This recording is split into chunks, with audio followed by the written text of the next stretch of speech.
Welcome to the Connected Campus podcast, where we explore the ways that diverse professionals are working every day to optimize their efforts to recruit, retain, and graduate their students. Greetings, everyone, and welcome to this episode of the Connected Campus podcast, episode number 8, with a rebroadcast episode coming at you from the archives from a few years ago, an episode with Paul Nast. Really great conversation centering on what I sort of took from it as creating delightful digital experiences. So that can kind of have a lot of different manifestations and sort of applications, but Paul has decades of experience working in this space. So much great advice from this episode, even with it being a few years old, still some really awesome stuff. So appreciate you checking out this episode. We'll be back next week with a fresh new episode for you to check out. So thanks so much for listening to this one. And please enjoy this rebroadcast episode of the Connected Campus podcast with Paul Nast. We're excited to have you with us as we talk about connection in higher ed, what that looks like, what that could look like, what it means. And along the way, we're interviewing some really interesting people who are trying to connect people in different ways. We have the Chief Information Officer from John Brown University, a university I know to a degree. My two cousins went to John Brown, and they spoke very highly of the experience. Now, that was a few years ago, but I'm very excited to introduce to you Paul Nast. Paul, thanks so much for being with us. Thank you, Jeff. Glad to be with you. Can you just tell us a little bit about yourself? How long have you been in IT? How long have you been in higher ed? Sure. Yeah, no, I've been in IT now for 35 years. And, each time I say that, I kind of have to do the mental math to make sure I'm saying it right, because it just sounds kind of unbelievable to me. But yeah, about 35 years, and in higher ed for a little over 20 of those years. I've been fortunate to be in this role here as CIO at John Brown University for that entire time. So I was the inaugural CIO, and I still occupy the seat, and I've been glad to be here. I really enjoy talking, especially with IT leaders who have experience outside of the higher ed space and now have come into the higher ed space. I know that at least one thing you did prior to being at John Brown, you were at Dayspring Cards. And I know that that's a little different in terms of how they work and operate. I'm curious, how did your experience outside of higher ed potentially influence what you've done inside higher ed, either from a technology perspective or a philosophical perspective or a strategy perspective? How did that inform what you do? Yeah, Dayspring Cards is a greeting card manufacturer here in the same town.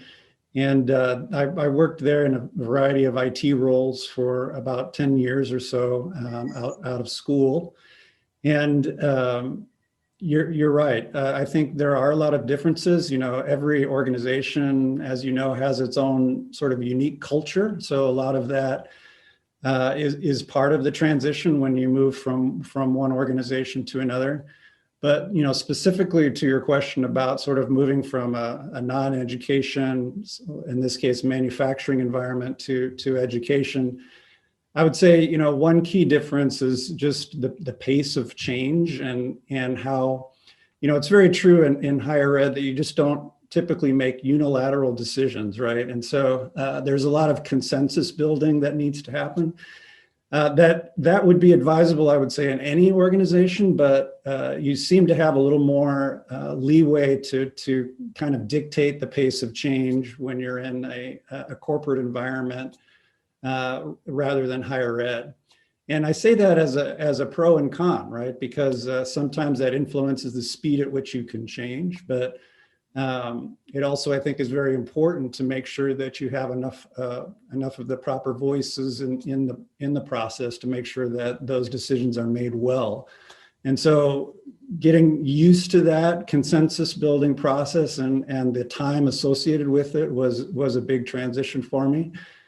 But in many respects, I think I brought kind of a healthy balance. I was bringing more of that corporate sort of service mentality. I don't necessarily mean like the character of service as much as just service quality and measurement and some centralization of some of those things into a higher ed environment. And of course, back when I started, it was more of a young IT department that was just being formed. And so bringing that balance of service quality and consensus building from the higher ed side into kind of a synergistic kind of mix that worked well, I think was something that worked well for me personally. That's a really interesting observation about the agility. I like how you describe that. Although I got to say, you can tell that you've been in the higher ed space long enough now. You're using the term consensus building. I think in a previous interview, somebody said, committees are where good ideas go to die. So I like your positive spin on that. That's excellent. Well, and the similar one is IT is the snake that needs to be fed, right? That's something that we don't hear around here, thankfully, but I've heard in other places. So just kind of adding to that a little bit, I fancy myself a bit of an innovator. I held that title for a while at St. Leo University. If you read literature around innovation, guys like Dyer and people who've written books on innovation, they would suggest that really the key to being innovative is taking solutions from a different context and applying it to your own context. That if you're trying to create something from scratch, they would say that's invention. But when you're innovating, you're really sort of taking ideas and solutions from other places and bringing it in.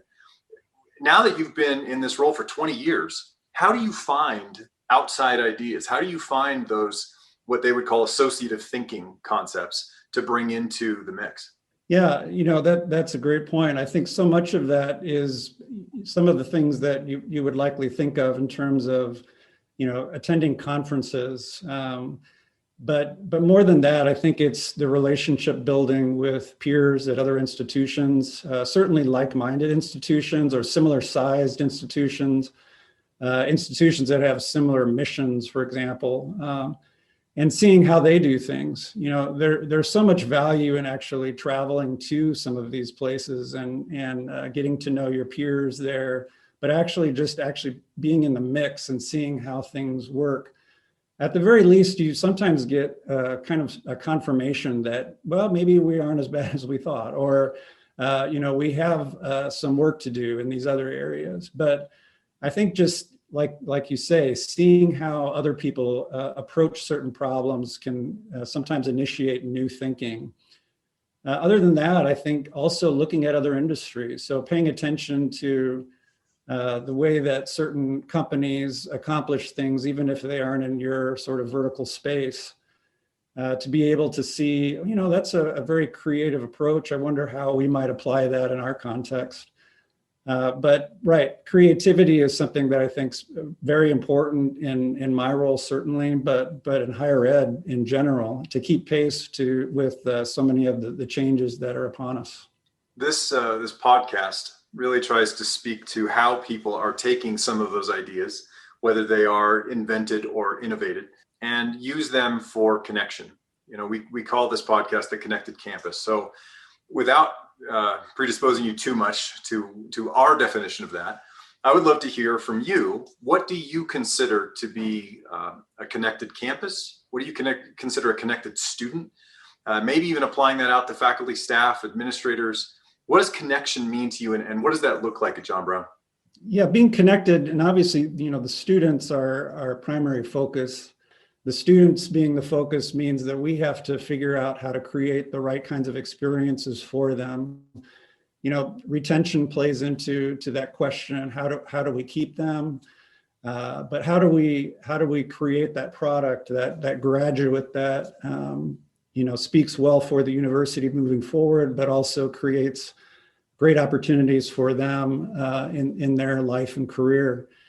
And so connected, that can take on a variety of forms. I think of it primarily as engagement.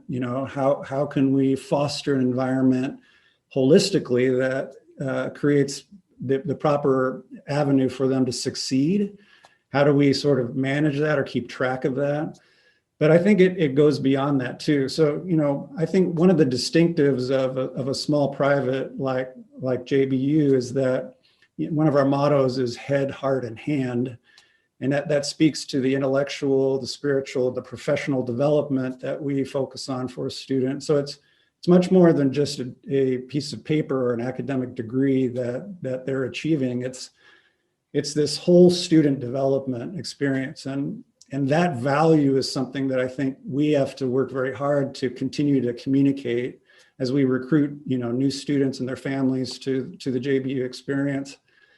But, I don't want it to just stop at the experiences that we typically think of, like the classroom experience or the relationship with faculty and how that intimacy might work out better in a smaller school environment. For me, as a technologist or as an IT professional, I need to also think, why should we not think about digital experiences as being a part of that equation? And so one big theme for our department is to create delightful experiences for students, faculty, and staff. And we take that very seriously. It's something that I think, we don't just want to be a utility that makes sure that the lights come on or that the internet is working or whatever. We want to make sure that we're creating interfaces and experiences that are smooth, that are delightful. And so I would tag that on to all of the other experiences that we as a university try to make sure we provide to students in that holistic sense, to include digital experiences as well.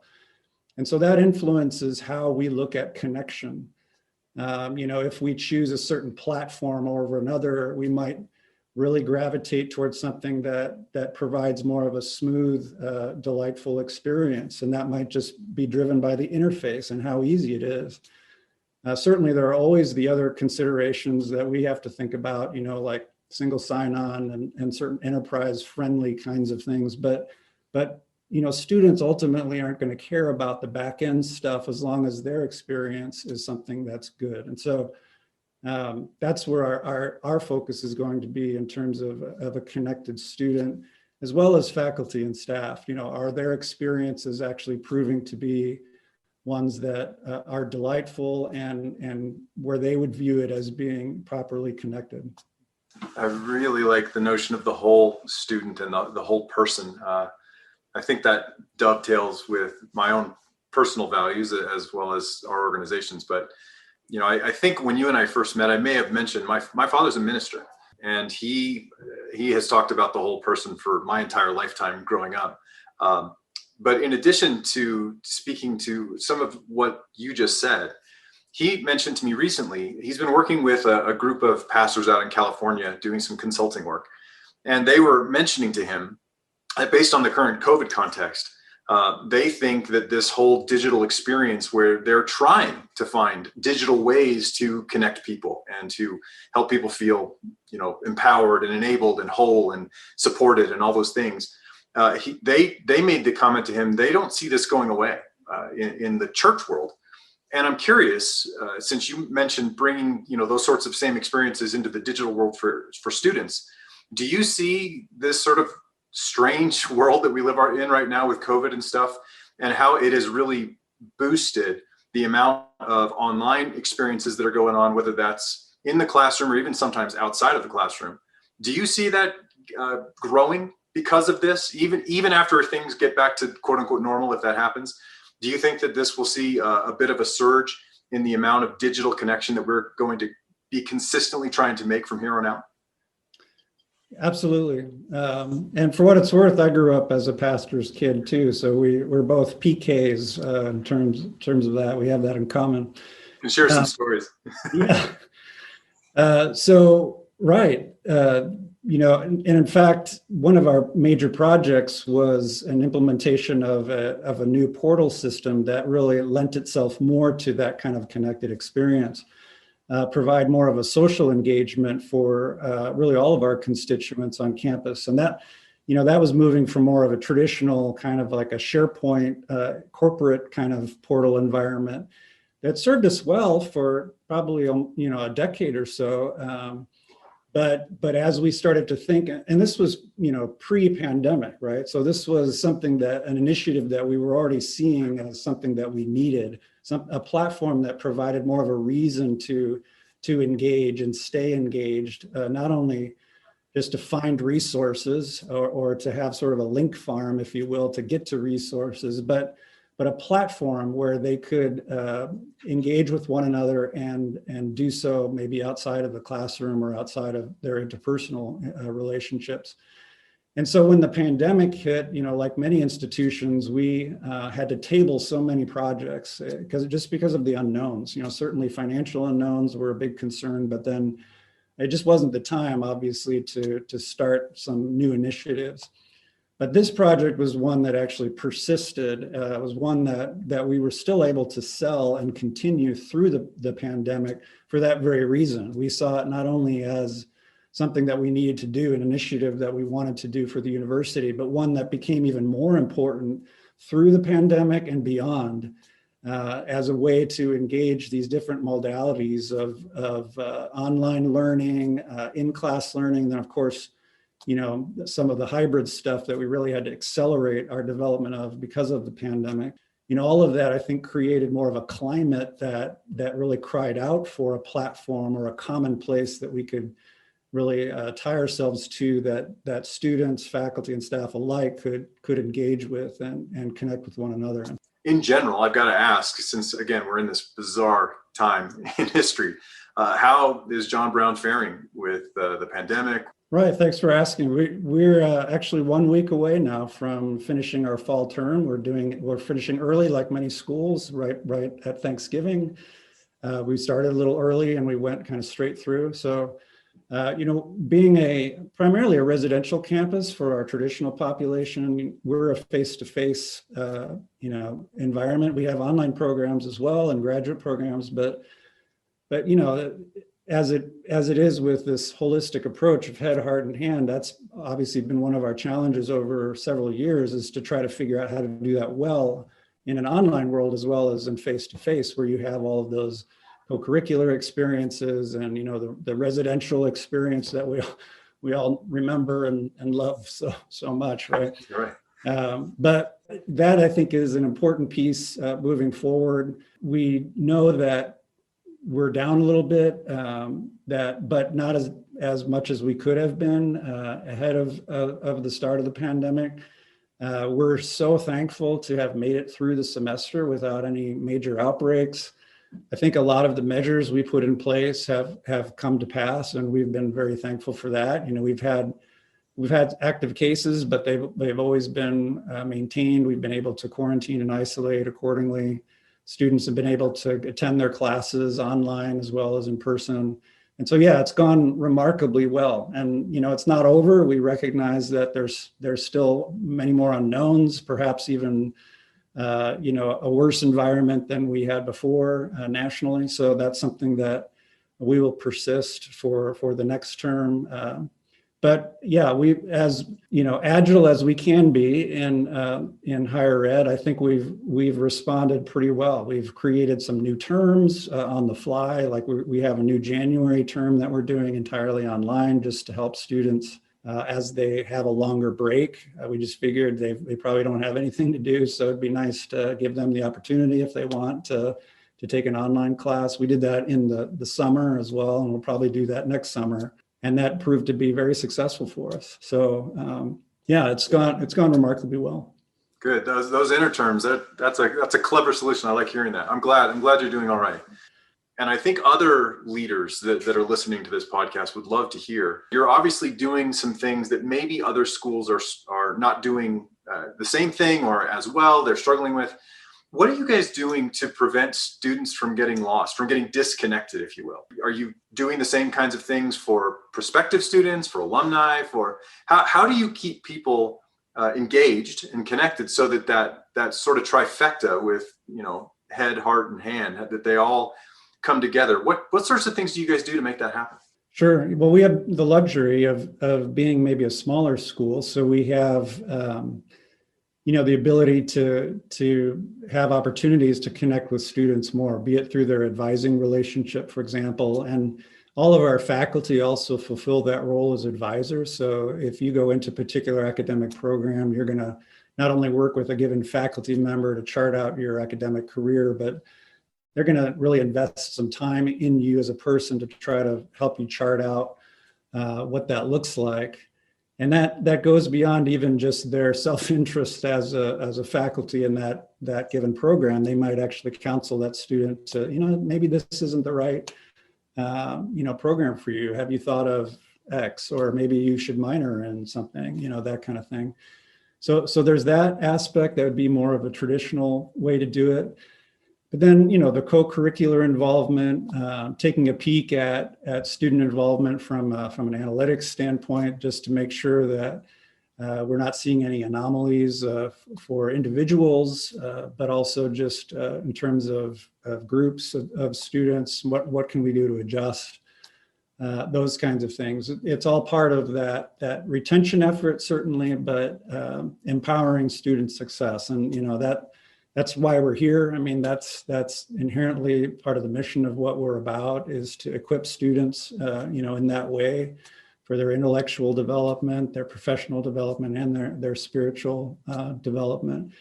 Again, I mean, as well as I do, some of the issues that we have in our culture overall and society overall, and it's made manifest so much in recent times. And I think, personally, I want to see students develop to become, the salt and light in the world today, to be able to turn out graduates that have maybe a better ability to disagree well, right? So we have such trouble today figuring out how to disagree well. I mean, we're going to disagree, right? There will always be disagreements, but how do we do that well?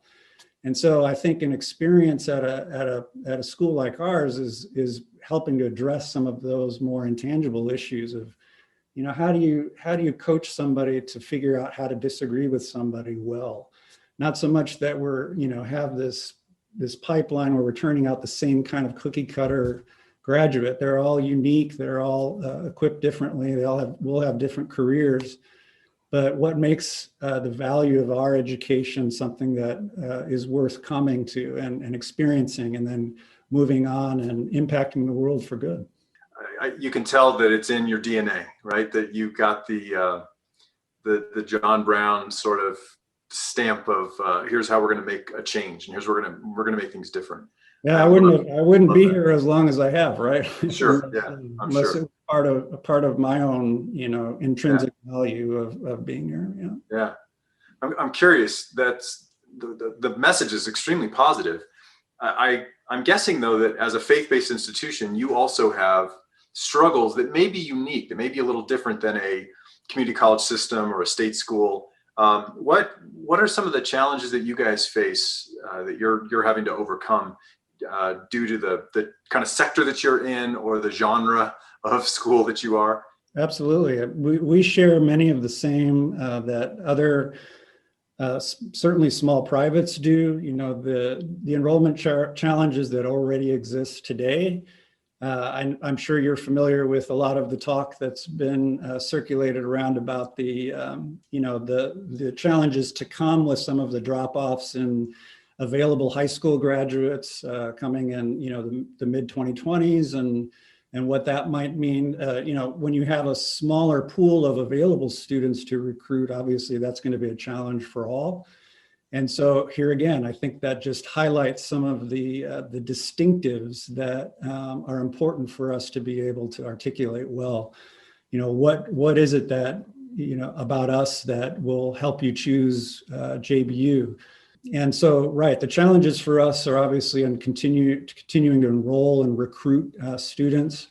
We like to say, if we can get them on campus for a visit, then we've got them, because generally speaking, when they come to campus, they get a sense for, I think, the authenticity that exists here. They can kind of see that in a variety of ways. And generally speaking, they'll, usually come. So that kind of thing is something that we all fret about, I think, in higher ed in general.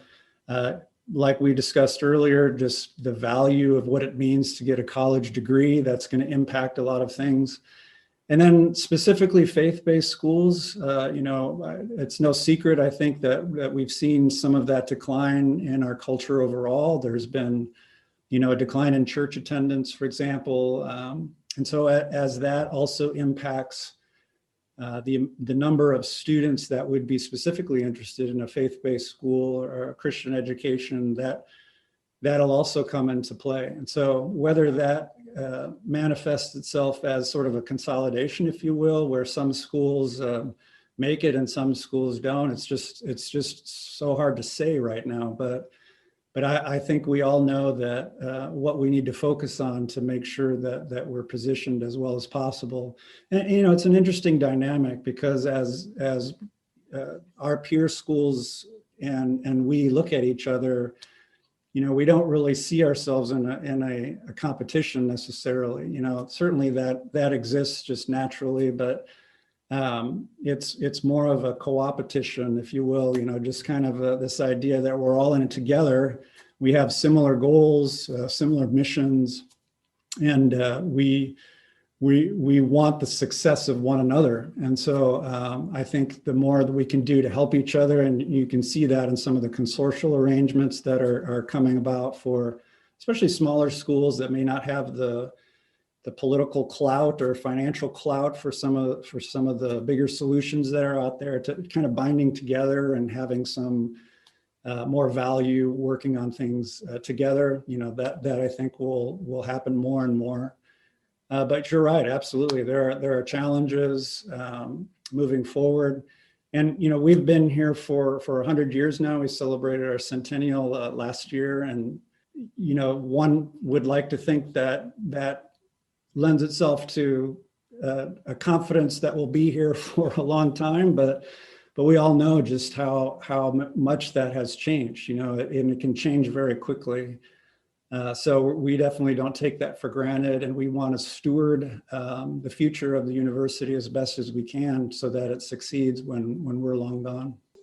Wow, Paul, thank you for all of that. I hope everyone hears and sees what I'm seeing and hearing, which is it makes perfect sense why John Brown is succeeding. Quite honestly, it makes great sense to me why you've been so successful in your position. As the last question I just want to ask you, and this is very much off the cuff, if you could give one piece of advice to yourself 20 years ago as you were starting, or someone walks in your door and says, I'm about to be the chief information officer at a school and I've never done it before, what would you tell them? How would you help them get to where you are a little faster? Yeah, that's a great question. When I first started, I remember my oldest, I have 4 kids, and my oldest was just starting kindergarten when I first started at JBU. And I remember thinking then, of course, you think about things like, I wonder if my kids will go here. And of course, there is a tuition benefit for doing that. So I was like, well, that would be nice. But back then you're like, I'll be long gone by the time that happens. And here I am today, and I've 1 graduate now and 3 that are about to finish here in the next couple of years. So I think the advice I would give myself would be, don't try too hard. Really focus on the things that you know to do, which would be to forge strong partnerships with certainly the departments and functional areas that you serve, but with people. Really listen. Take to heart what they are saying, but don't take it personally, and find appropriate ways to enable what they need.